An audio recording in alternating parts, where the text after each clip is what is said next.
Hello friends, Bharat अपने स्वदेशी मानव portable वायु रक्षा मिसाइल प्रणाली के लिए उपयोगकर्ता परीक्षण शुरू करने की तैयारी कर रहा है, जिसे बहुत कम दूरी पर शत्रु विमानों, ड्रोन और हेलीकॉप्टर को खत्म करने के लिए डिजाइन किया जा रहा है।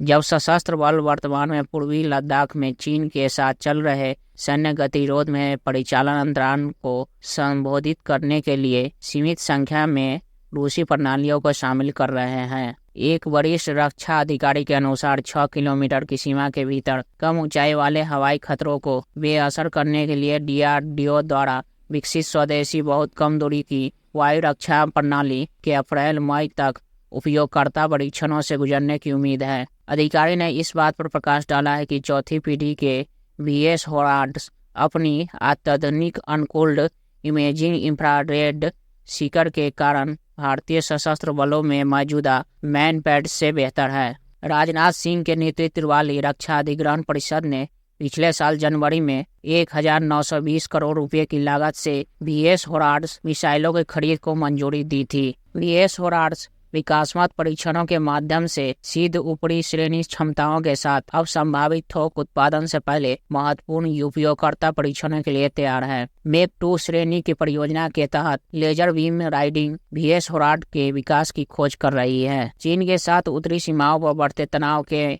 बावजूद सशस्त्र बल VS होराड को तेजी से तैनाती के लिए एक कम लागत वाले विकल्प के रूप में देखते हैं, जो उबड़ खाबड़ ऊंचाइयों वाले क्षेत्रों और समुद्री क्षेत्र में नजदीकी वायु रक्षा सुरक्षा प्रदान करता है। एक अधिकारी ने रूस के यूक्रेन के दौरान उनकी सफलता का हवाला देते हुए उनकी परिचालन बहुमुखी प्रतिभा को और उपयोगकर्ता पर ध्यान दिया है। VS होराड की खरीद का इतिहास जून 2009 में शुरू किए गए त्रिसेवा मामले से मिलता है। हालांकि चयन प्रक्रिया में फ्रांसीसी और स्वीडिश दावेदारों के बजाय रूसी Igla S anti aircraft missile system को चुना गया है।